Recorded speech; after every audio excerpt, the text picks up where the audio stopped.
Sagaria 9 vers 9. Ek het nou die dag 'n paar opmerkings gemaak oor hierdie onderwerp en die ding bly by my en ek het so 'n bietjie die ding in my hart net ontwikkel en so aan.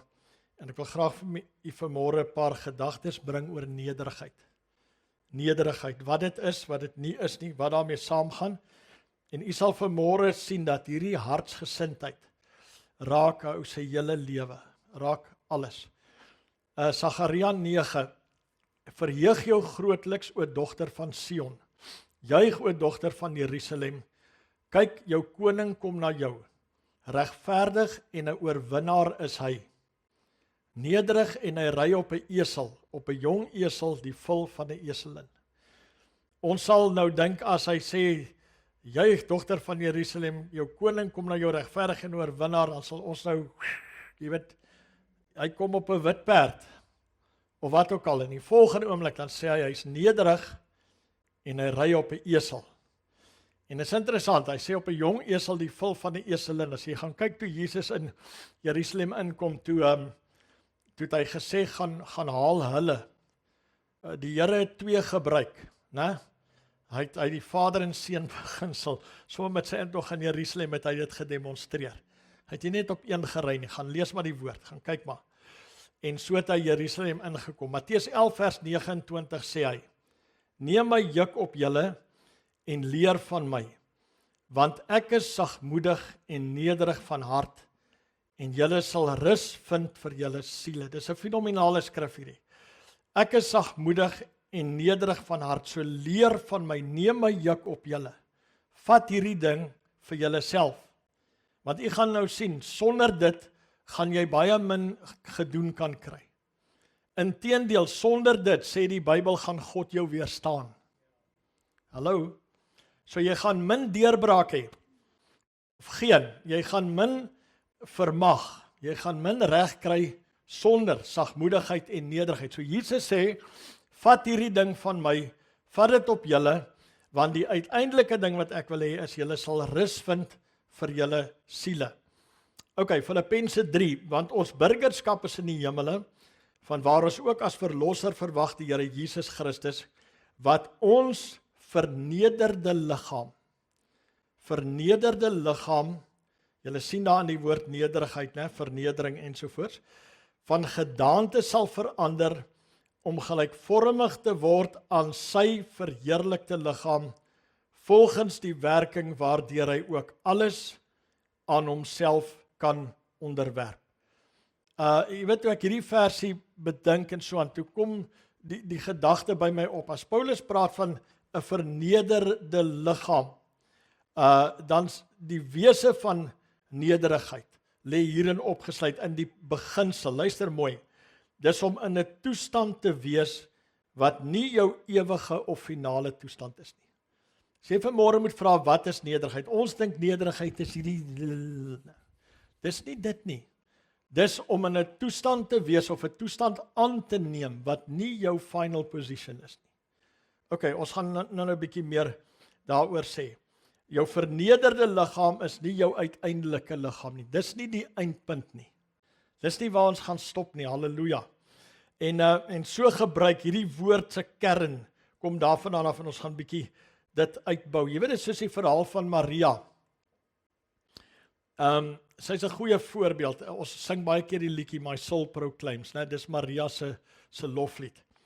En dan sê sy, God het die nederige toestand van sy diensmaagd aangesien. He has looked upon my lowliness, né? Julle ken die liedjie. Ek hoop jy sing loneliness daar nie. Maria was nie lonely nie, sy was lowly. Baie groot verskil. Die nederige toestand van sy diensmaagd aangesien. En dan sê sy, as die verandering kom, sê sy, al die volke sal my salig noem. Daar's verhoging in nederigheid. Ek sê miskien volgende week met u graag daaroor wil gesels. Daar's verhoging in nederigheid. Maar die nederigheid is die toestand wat jy aanneem. Maria sê, God het my nederige toestand aangesien. En toe het dit gebeur, en ons sal na ander voorbeelde ook kyk. Dis soos ons vernederde liggame, soos nederigheid of vernedering in die regte sin. Ek gebruik nou vernedering reg, né? Dink nou mooi, dis nou nie soos om pak te kry op die rugbyveld nie.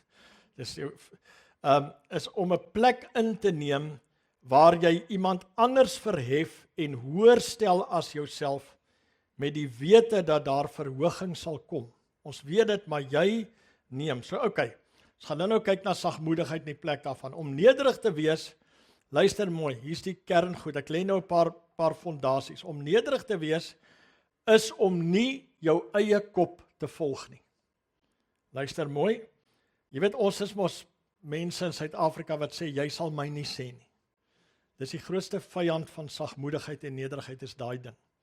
Ons is baie keer hardkoppig. Die Here het gesê, hierdie is 'n hardnekkige volk. Ek kan met hulle niks maak nie. Jy is gehoorsaam en doen wat God sê, en eindelik sal jy die loon ontvang van die vrug van jou gehoorsaamheid.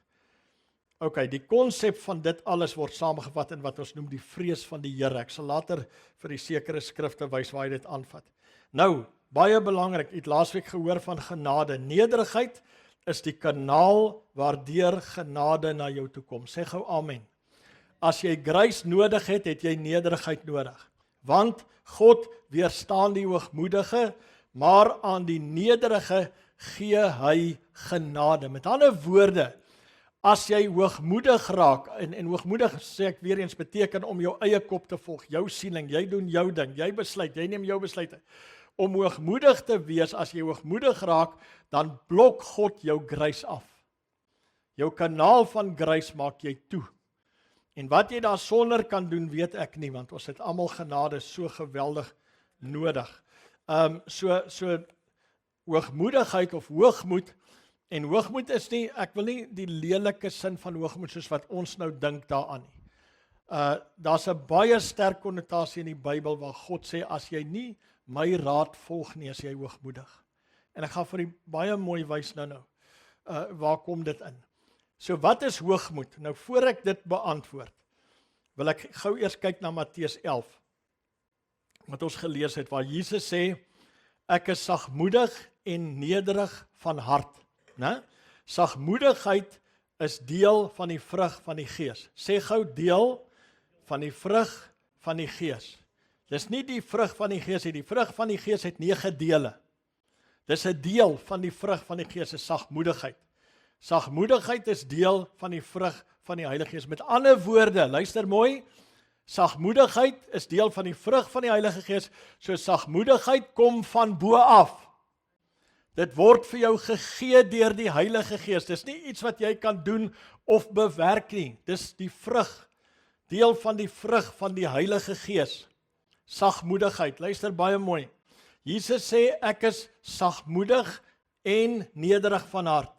Dis hoe julle moet wees, julle moet leer by my, julle moet hierdie juk op julle vat. Ek is sagmoedig en nederig. Sagmoedigheid kom van bo, ek kan dit nie maak of skep nie of kweek nie. Dis iets wat die Heilige Gees vir my gee, maar nederigheid is iets wat ek moet doen. Amen. Verneder jouself voor die Here. Verneder jouself onder die kragtige hand van God. Ons het genoeg skrifte daarvoor. Sagmoedigheid gee die Gees vir my. Nederigheid is iets wat ek self moet doen. Dis die daad, die uitvoering met ander woorde van sagmoedigheid. Nederigheid, vernedering, selfvernedering is iets, dis 'n attitude wat ek moet aanneem. En sagmoedigheid is iets wat kom van die vrug van die Heilige Gees. Nou kan jy sien, wanneer mense leeg raak van die Heilige Gees, dan verdwyn goed so sagmoedigheid. En weet jy wat, dan verdwyn nederigheid saam met dit. Dis hoekom Jesus die twee saam noem. Dis twee wat in wisselwerking met mekaar is. Die een bring die ander een. En die een sorg vir die ander een. Hy sê ek is sagmoedig en ek is nederig van hart. Om jouself te verneder. Die Bybel sê verneder julle. So dis iets wat jy self moet doen. En om jouself te verneder, dra loon en daar's verheffing. Genesis 4 vers 7, is daar nie verheffing as jy goed doen nie. Is daar nie verheffing as jy goed doen nie, en sal volgende week miskien bietjie daarna kyk. Sagmoedigheid word mooi beskryf in die saligsprekinge van Jesus, né? En Matteus 5, 6, 7, die bergpredikasie. Dan sê hy, salig is die sagmoediges, want hulle sal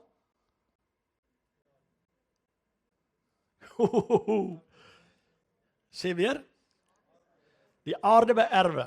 Hulle sal die aarde beerwe. Nou die nuwe vertaling sê dit mooi. Hy sê, salig is die wat weet hoe afhanklik hulle van God is. Salig is die wat weet hoe afhanklik hulle van God is. Met ander woorde, wat nie hulle eie kop volg nie. En mooi luister, ons gaan by 'n mooi voorbeeld nou uitkom. Wat nie hulle eie kop volg en hulle eie ding doen nie, maar hulle is nederig genoeg om die raad en die hulp en die woord van die Here te aanvaar en dit te doen. Okay. Nou afhanklik, hoe afhanklik hulle van God is. Die woord afhanklik, was jy na die term afhanklikheid kyk, Jesus sê, leer van my sagmoedigheid en nederigheid van hart. Paulus sê, dis God wat in julle werk om te wil, sowel as om te werk na sy welbehae. Met ander woorde, dis God wat in julle werk, in hierdie geval sagmoedigheid, om te wil, sowel as om te werk, te doen, te leef, na sy welbehae, en dit is om jouself te verneder. So God werk sagmoedigheid in jou, en dan kan jy jouself verneder, en nie op jou eie wysheid staat maak nie, en op jou eie vermoëns en jou eie krag. Ek wil gou vir jy 'n kommentaar, die kommentaar lees, die paragraafie wat hy sê van meekness. Dis die Engelse woord, een van hulle is meekness. Kyk gou hier, so mooi is dit. Meekness toward God is that disposition of spirit in which we accept his dealings with us as good, and therefore without disputing or resisting. In the Old Testament, the meek are those wholly relying on God rather than their own strength to defend them against injustice. Thus, meekness toward evil people means knowing God is permitting the injuries they inflict, that he is using them to purify his elect, and that he will deliver his elect in his time. Gentleness or meekness is the opposite of self-assertiveness and self-interest. It stems from trust in God's goodness and control over the situation. The gentle person is not occupied with self at all. Wow, ouens, dis fenomenaal. Weet jy, die meeste goed vandag gaan oor myself. Hoe treat ander ouens my? Hoe treat hulle my by die werk? Hoe treat my huweliksmaat my? My, I, me, my.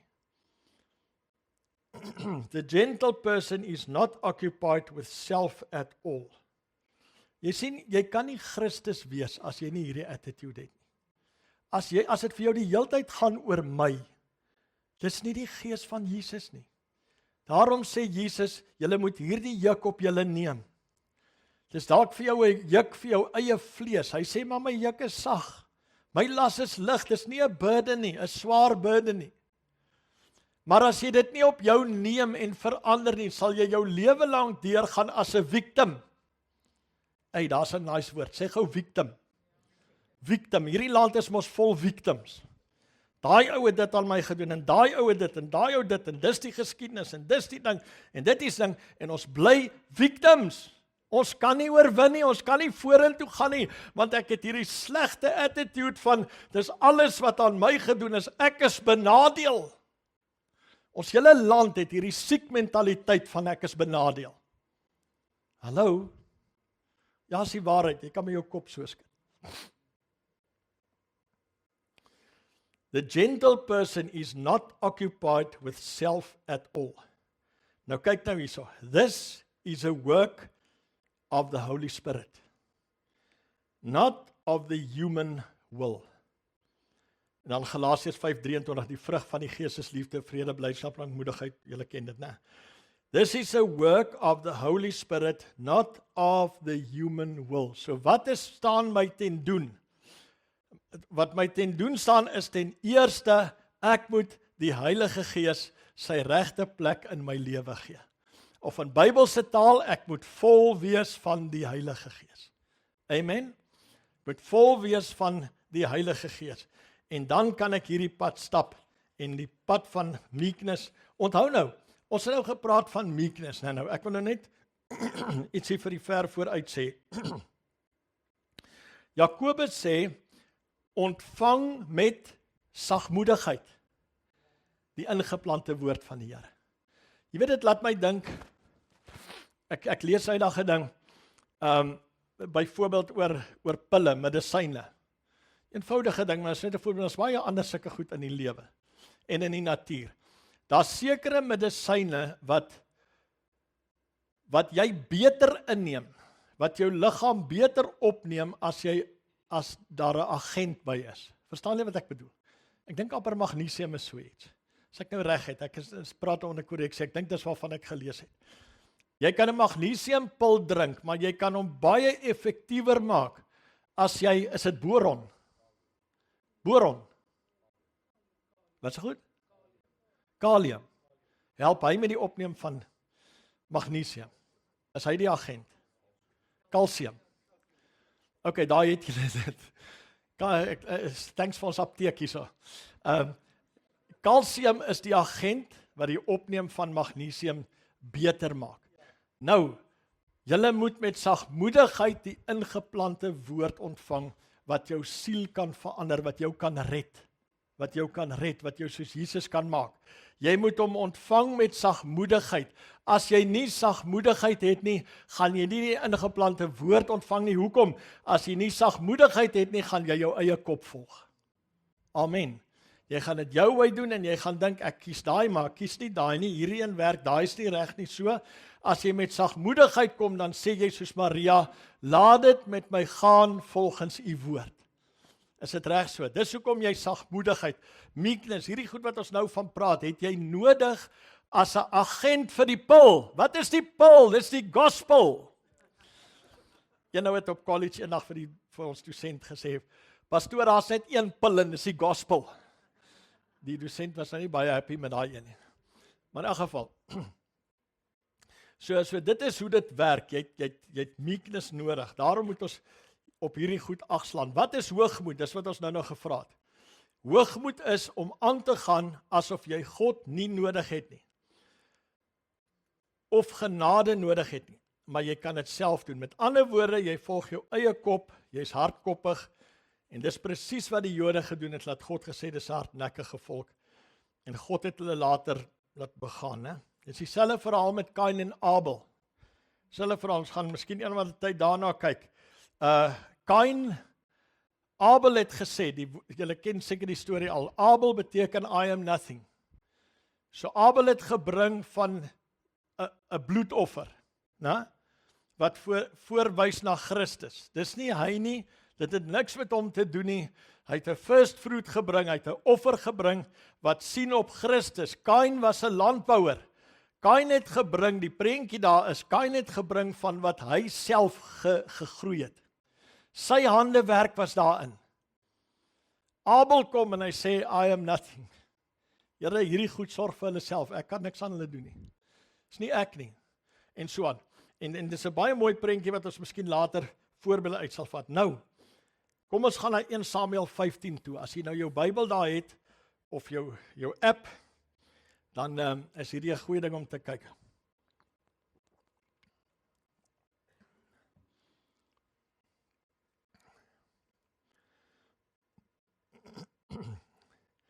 Nou, ek wil 'n bietjie tyd spaar met dit. Ek dink dit is 'n bekende verhaal. Samuel kom by Saul. Saul het sopas koning geword. En Samuel sê vir hom, jy moet Amalek heeltemal verslaan, hierdie volk. Julle moet met die banvloek tref alles wat hy het, om die rede van wat hy aan Israel gedoen het. Jy mag hom nie verskoon nie. Jy moet hom in lewe bring, man sowel as vrou, kind en suigling, bees en kleinvee, kameel en esel. Is die 4de vers daar. 3de vers. OK.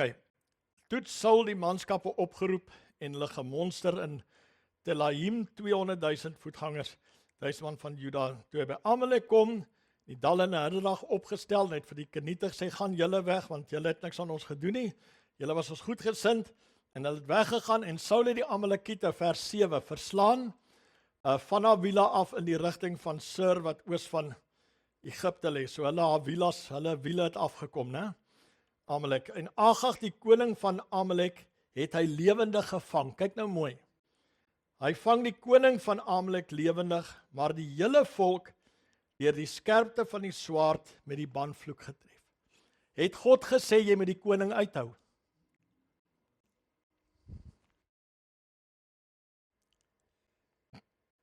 Ok, julle sal vanmôre sien, hoe is hoogmoed bedek? Hy is soos 'n sweet. Hy lyk soet aan die buitekant, hy het 'n mooi papiertjie om. En hy lyk vir jou so lekker, dan binne is dit 'n suurklontjie. Waar was ek nou? Vers wat? 9.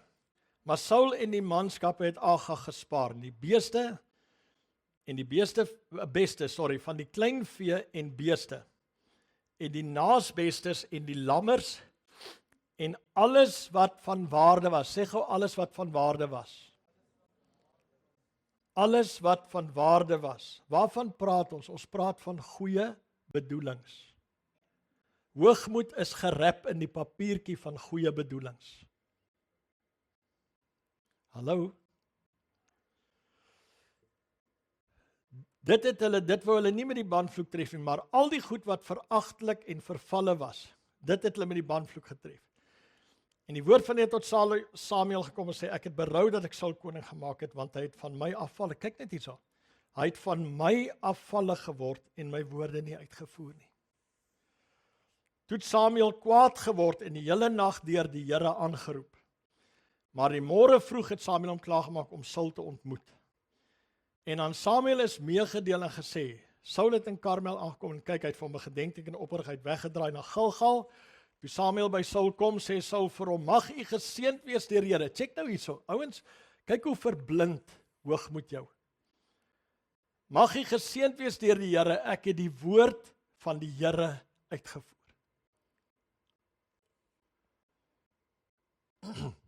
Daarop vra Samuel, nou wat se gebler hoor ek in die agtergrond as jy die woord van die Here uitgevoer het?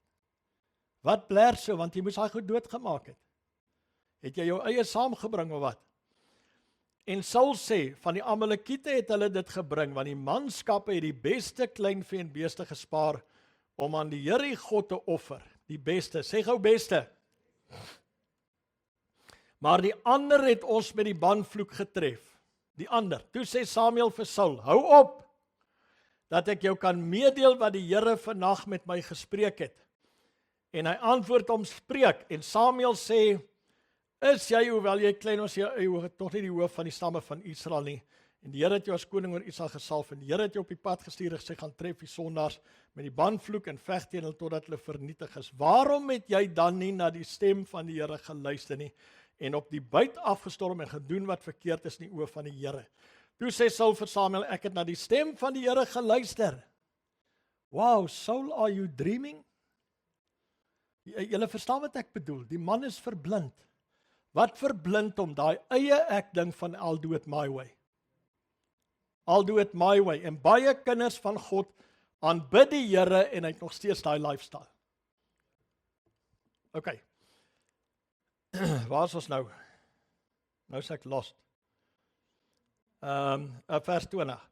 En gegaan op die pad waar die Here my gestuur het, en Agag die koning van Amalek gebring, maar die Amalekiete het ek met die banvloek getref, maar die manskap het van die buit kleinvee en beeste geneem, die beste van die bangoed, kyk, check hierso, om aan die Here u God in Gilgal te offer. Daarop sê Samuel, het die Here behaag in brandoffers en slagoffers, soos in gehoorsaamheid aan die stem van die Here? Maak hierdie vanmôre vir jou 'n merk in jou gees. Kyk, om gehoorsaam te wees is beter as slagoffer. Om te luister is beter as die vet van ramme. Want wederstrewigheid is 'n sonde van waarsêry en eiesinnigheid is afgoderry en beeldediens. Omdat jy die woord van die Here verwerp het, het hy jou as koning verwerp. Toe sê Saul vir Samuel, ek het gesondig dat ek bevel van die Here oortree het, vergeef dan aan my sonde, kom saam. Ek sal nou weer terugkom na hierdie vers toe. Maar Samuel sê, ek sal nie met jou teruggaan nie, en toe hom omdraai, toe gryp Saul die slip van sy mantel en dit afgeskeer, en die Here, Samuel sê van vers 28, vandag het die Here die koningskap oor Israel van jou afgeskeer en dit aan jou naaste gegee wat beter is as jy. En ook lieg die roem van Israel nie, en hy ken geen berou nie, want hy is geen mens dat hy berou sou hê nie. En hy sê, ek het gesondig, eer my tog nou voor die oudstes van my volk en voor Israel, en kom saam met my terug, dat ek die Here kan aanbid. Samuel het teruggegaan, en Saul het die Here aanbid. Daarop sê Samuel, bring Agag, en Samuel vat hierdie koning, en die koning sê, die dood het gewyk, hier's goeie nuus. Toe vat Samuel sy ding in sy swaard, en hy kap hom in stukke. Daarna gaan Samuel na Rama, vers 34, en Saul het opgegaan na sy huis, na Gibea van Saul. En Samuel het Saul tot die dag van sy dood nie meer gesien nie, want Samuel het getreur oor Saul, en die Here het berou gehad dat hy Saul koning gemaak het oor Israel. Nou, kom ons sê gou 'n paar goed, dan wil ek terugkom na hierdie verse toe. Goeie bedoelings, luister mooi. Goeie bedoelings lyk na nederigheid. Goeie bedoelings lyk of kan lyk na nederigheid. Maar dis eintlik hoogmoed en trots. Ons moet oppas vir goeie bedoelings as ons ongehoorsaam raak. Dis eintlik hoogmoed en trots. Ek sal besluit wat gaan die Here please. Dis wat religion is, né? Ek sal besluit wat gaan God please. Ek sal besluit wat wil hy hê. Godsdiens is presies dieselfde. Ek sal besluit hoe God gedien wil word. Goeie bedoelings, maar dis hoogmoed en trots. En wie wat sê die Bybel? God weerstaan die hoogmoedige. God weerstaan die hoogmoedige. Wow, hierdie goed is hartseer. Kom ons kyk gou vers 9.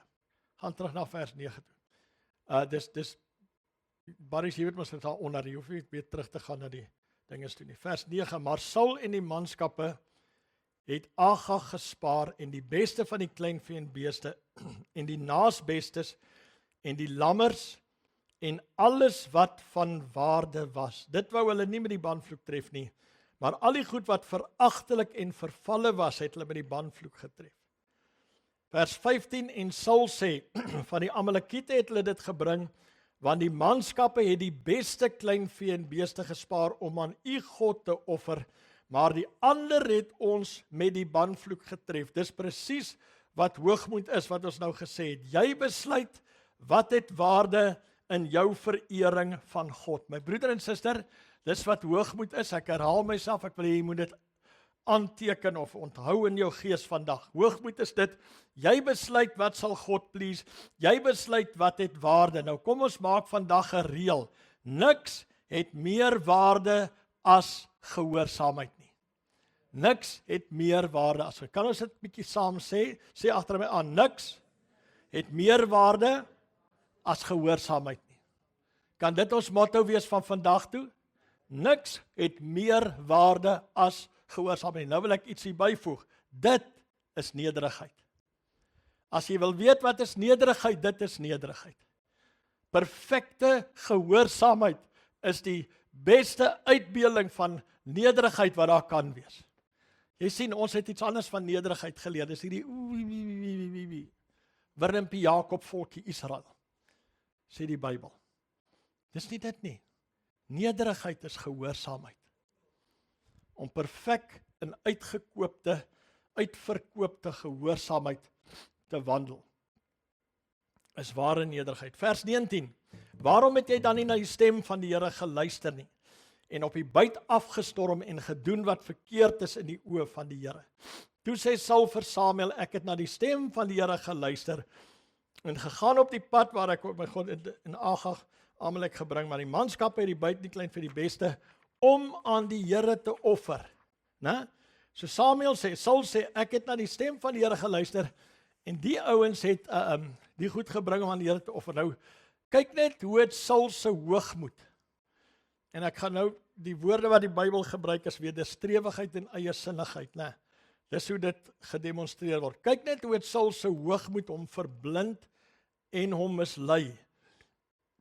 Dat hy vas oortuig is dat hy gedoen het wat God beveel het en nog die goeie vanuit sy eie wysheid voorhou. Sê net gou vir my. As 'n ou soos Saul wat nie doen ten volle, nie 100% doen wat God gesê het nie. Hy 60% gehoorsaam. Maar hy sê, ek is 100% gehoorsaam. As so 'n ou in ons aanbidding staan, watter krag dink julle het sy aanbidding? Kom sê vir my. Watter waarde het sy aanbidding? En ek wil vir jou sê, die kerke sit vol sulke mense. Vol. Ja, dis serieus ouens, dis serieus. Alle kerke sit vol sulke ouens. Nou, kom ons kom by hierdie woorde. Vers 22. Daarop sê Samuel, het die Here behaag in brandoffers en slagoffers, soos in gehoorsaamheid aan die stem van die Here. Kyk, om gehoorsaam te wees is beter as slagoffer en om te luister as die vet van ramme. Met ander woorde, my en jou eerste allegiance. Wat is die Afrikaans vir allegiance?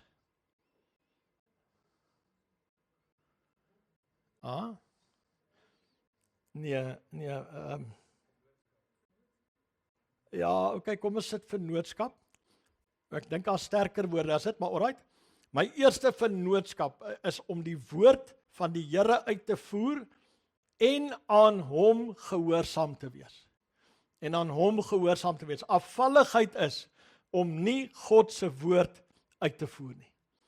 Die Here sê van sy uit afvallig geword en hy het my verwerp. En my woord verwerp deur dit nie te doen nie. Dan veragter jy in die genade. Net die feit dat jy dit nie doen nie is hoogmoed, want jy stel jouself en jou eie besluit bokant die opdrag van God.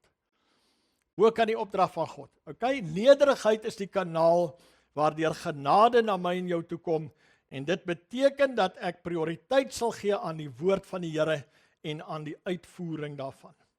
Nou wil ek vir jou wys, ek sien 'n mooi ding, ek sien nederigheid in die gedrag van Samuel.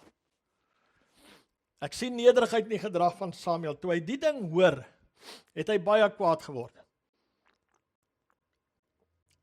Maar Samuel het nie in sy woede gedoen wat hy wou of sy emosies laat weghardloop nie. Luister mooi, Samuel hoor die ding, hy's baie teleurgesteld, hy's baie kwaad.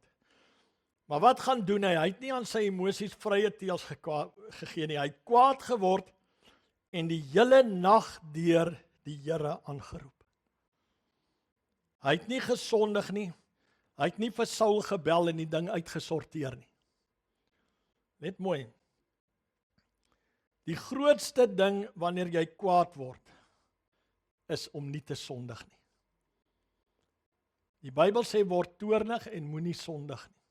Daar's baie lesse in hierdie goed. As Jesus sê ek soek sagmoedigheid en nederig van hart, dan raak dit omtrent ons hele gedrag, né? Die grootste ding wanneer jy kwaad word is om nie te sondig nie. Wat doen Samuel? Nou moet nederigheid inskop. Wat doen nederigheid? Dit wag op die Here totdat jou siel kalm is. Net baie mooi op. Dit wag op die Here totdat jou siel kalm is. Ons gaan nou weer terugkom na Saul toe. Jesus sê, kom leer van my sagmoedigheid en nederigheid van hart, en jy sal rus vind vir jou siel en vir jou emosies. Die grootste ding is, jy moet nie sondig nie. Want baie keer wanneer ons kwaad word, dan wil ons volgens ons woede en ons emosies optree. Jy weet, jy kry ouens wat sê, jong, ek wil 'n ding nou uitsorteer. Daai ding moet nie wag nie. Dis fyn as jy dit reg kan doen, maar pas op dat jy nie sondig nie. Hoor julle wat ek sê? Pas op. Wat doen nederigheid? Dit wag op die Here totdat jou siel kalm is. Jou emosies, luister mooi my broeder en suster, jou emosies kan nie net 'n kookpot wees wat vir enige iets oorborrel nie. Dis soos 'n glas coke wat jy 'n klippie ingooi, né? Daai klippie moet eerder in jou skoen wees. En hy moet so 'n bietjie aan jou skaaf en aan jou werk. Sommige ouens sê ek het 'n klippie in my skoen, ander ouens moet sê ek het 'n klippie in my coke. Want jy kan nie aan hom raak nie, dan borrel hy oor. Spreuke 16:32, die lankmoedige is beter as sy held, en hy wat sy gees beheer as een wat 'n stad inneem. Dis 'n great skrif hier in die Bybel. Spreuke 16 vers 19, dis beter om nederig van gees te wees, saam met die ootmoediges, as om buit te verdeel met die trotsaards.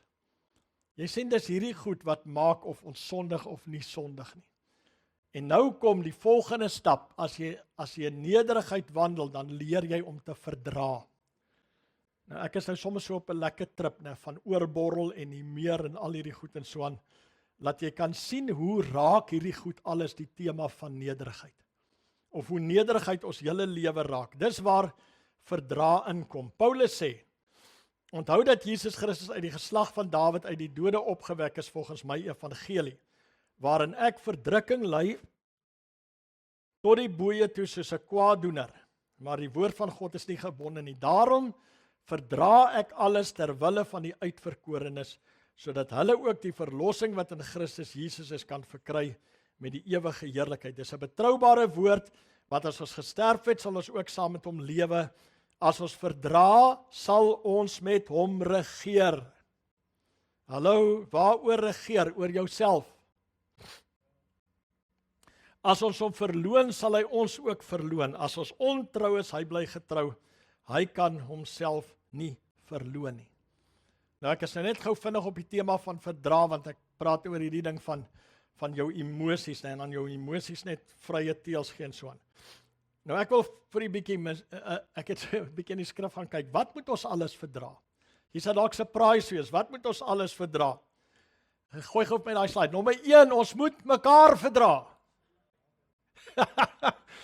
Hallo. Sê gou vir die ou langs jou, dis maar moeilik. Kyk uit 2 skrifte. Hy praat van mekaar in liefde verdra en verdra mekaar. Tweede ding is, ons moet kwaad kan verdra. Hallo? Ons moet kwaad kan verdra. Jy moet kwaad kan handle, jy moet nie wegstap of waai of sulk of wat ook al nie. Jy moet kwaad kan verdra.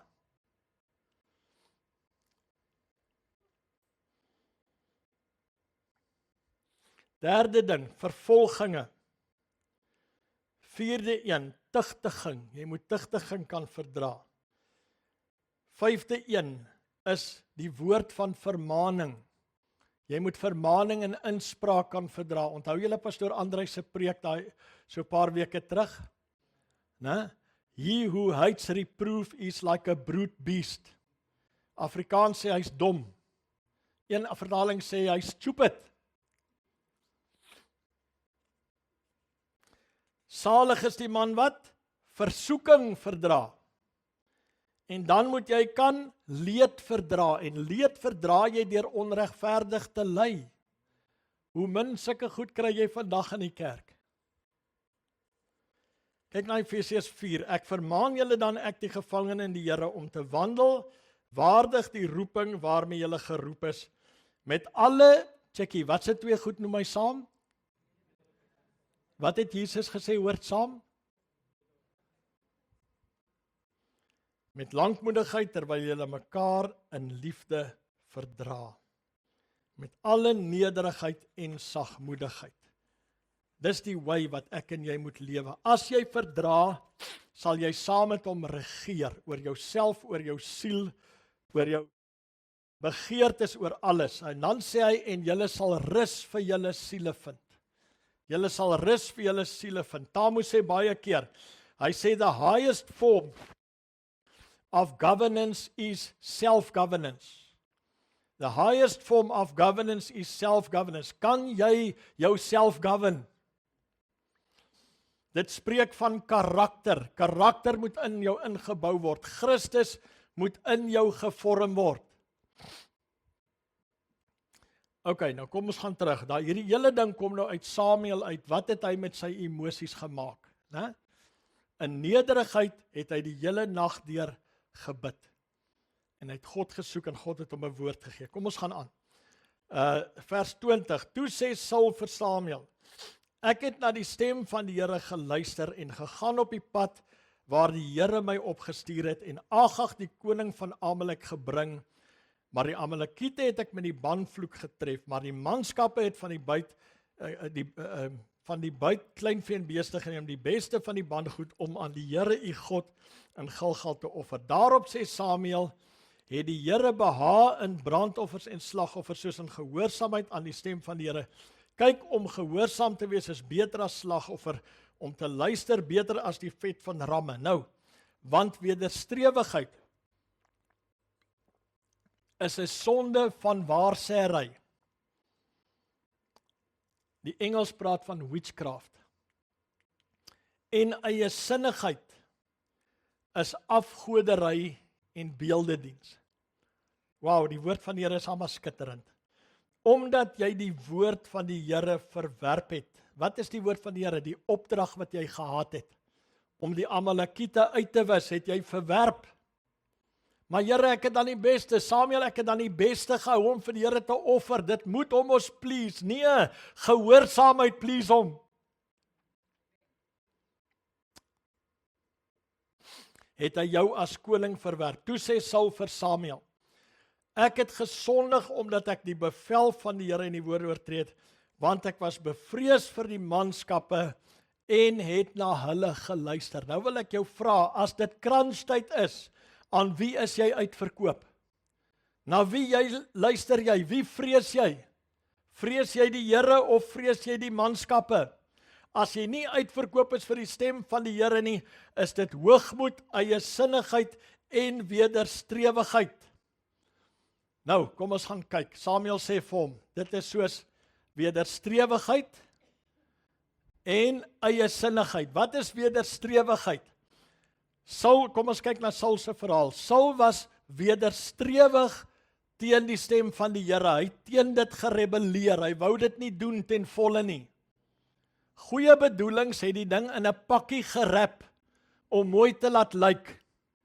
Maar hy was eintlik wederstrewig. Nou sê die Bybel, as jy wederstrewig is, it is as the sin of witchcraft. Wat is witchcraft? Jy's onder 'n spel. Ons wil mos nie die goed in die kerk sê nie. Maar die Bybel sê dit. Dis asof jy onder 'n spel is en jy sal nie ten volle die woord van die Here kan gehoorsaam as jy onder hierdie spel is nie, want jou wederstrewigheid sal altyd maak dat jy jou eie pad kies. Man, ek like hierdie preek. So of jy nou luister of nie, ek preek lekker. Dan sê hy, eie sinnigheid. Wat is eie sinnigheid? Dis om jou eie kop te volg. Jou eie sinnigheid. Die Bybel sê ons moet een van sin wees en een van siel. Maar baie ouens is eie sinnigheid, net sy way, sy siening, dis sy way, hy sal dit so doen. Nou sê hy eie sinnigheid is soos beeldediens. Nou kom ons maak 'n demonstrasie. As ek nou die ding vat. Ons is verskriklik altyd oor afgodery, né? En idols en so aan. Sê nou maar ek maak hierdie ding nou my idol en ek sit hom nou daar en ek kom nou en ek kan bid hom. Dis beeldediens, né?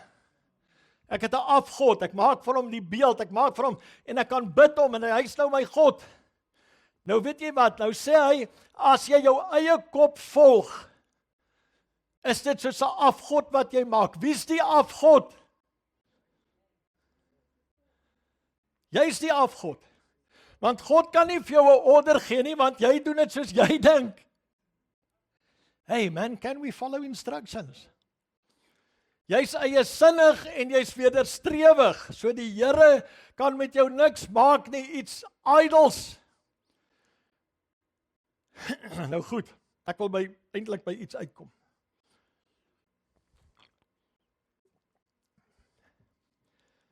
Vers 25. Nou luister nou mooi, jy kan dit sit rondom die vrees vir die manskappe. Maar God het vir jou die opdrag gegee. Saul, jy kan dit nou toeskryf aan jy was bang vir die manskappe want hulle is sterk en daar's baie van hulle en so aan, maar die Here het jou die leier gemaak. Luister, God het jou die leier oor jou geestelike lewe gemaak. Jy hoef nie in wederstrewigheid onder 'n spel te kom van ander nie. Jy moet net doen wat die Here vir jou sê, want hy het jou die verantwoordelikheid gegee. Nou kom ons kyk, hoe was hierdie man verlei deur sy eie sinnigheid? Vers 25. Vergeef dan nou tog my sonde en kom met my saam terug dat ek die Here kan aanbid. Saul, kom ons handel gou die dingetjie af. Samuel, jy moet dan nou net my pause hou voor die ouens. Jy moet dan nou nie ek is koning, jy weet. Ek kan nou nie hier verneder word nie. Kom ons vergewe my net gou. Nou hoor ek geen amen nie. Maar Samuel sê vir Saul, ek sal nie met jou teruggaan nie, omdat jy die woord van die Here verwerp het. Wow, dis sterk taal, né? En nou het die Here jou verwerp om koning oor Israel te wees. Toe hy hom omdraai, gryp hy die slip van sy mantel het afgeskeer en Samuel sê vir hom, vandag het die Here die koningskap oor Israel van jou afgeskeer en dit aan jou naaste gegee wat beter is as jy. En hy sê, Saul, ek het gesondig. Check nou net hierso, ouens. Kyk nou hierdie ou se graad van repentance. Kyk hoe verlei en mislei is hy. Deur sy eie sinnigheid, deur sy hoogmoed.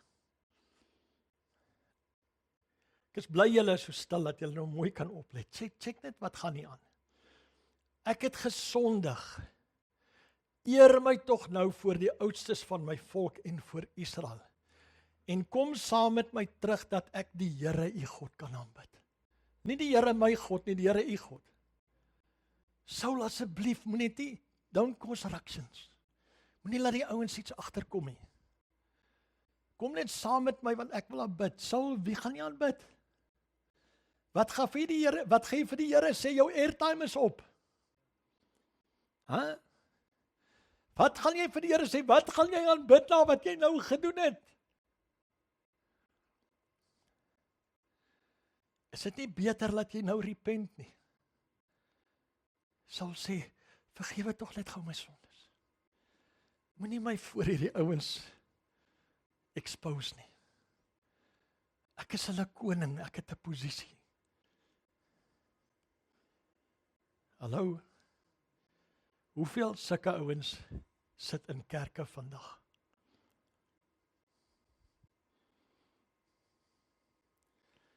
Het jy al gehoor die ouens sê in die kerk, ja, almal, hulle sit daar nie ouderlingsbanke en in die diakensbanke en ek weet nie wat se banke alles nie, 'n klomp valses, hulle Dis hoekom die kerk vol is van die goed. Want mense is nie nederig nie. Hulle is hoogmoedig in hulle self. En nou moet selfs die gesant van die Here by sy nonsens inval. En sy goed condone en sy goed toesmeer.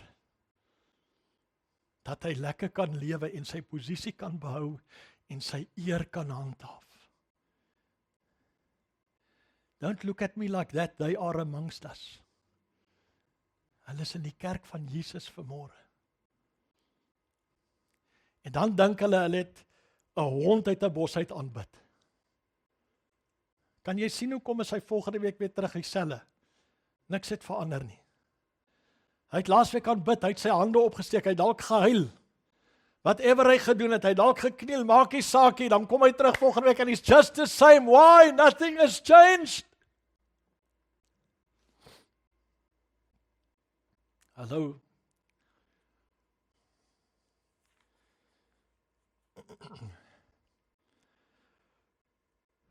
Samuel het toe teruggegaan agter Saul aan en Saul het die Here aanbid.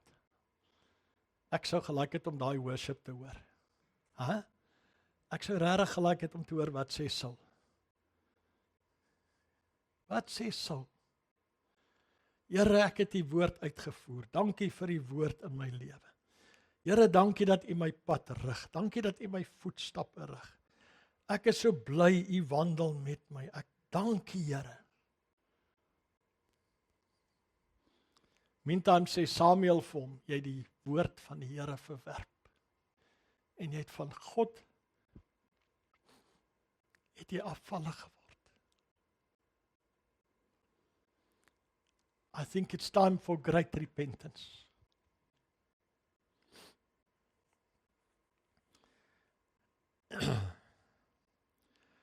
En Samuel het Saul tot die dag van sy dood nie meer gesien nie. Want Samuel het getreur oor Saul en die Here het berou gehad dat hy Saul koning gemaak het oor Israel. En net om so 'n bietjie die prentjie vir jou in te kleur. Saul het getreur oor Samuel oor Saul. En die volgende vers kan jy gaan lees, dan kom die Here by hom, dan sê die Here vir hom: Samuel, wat treur jy? Treur jy nog oor Saul? Staan op, gaan salf die nuwe koning.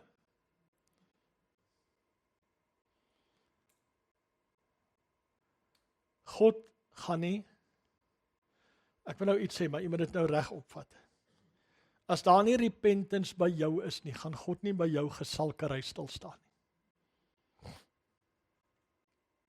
Hoor julle wat ek sê?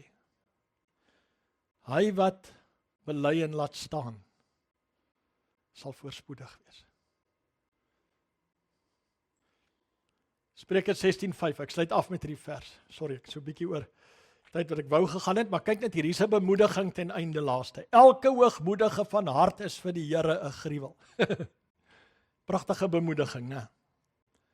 Elke hoogmoedige van hart. Wat is hoogmoedige van hart? Dis nie die persoon wat neerkyk op die een langs hom nie, dis die persoon wat sy eie ding doen. Dis die persoon wat hardkoppig is, wat eiesinnig is, wat wederstrewig is. Die hoogmoedige van hart is vir die Here 'n gruwel. Sekerlik sal hy nie ongestraf bly nie. Die hoogmoedige van hart is vir die Here 'n gruwel. Kom ons staan.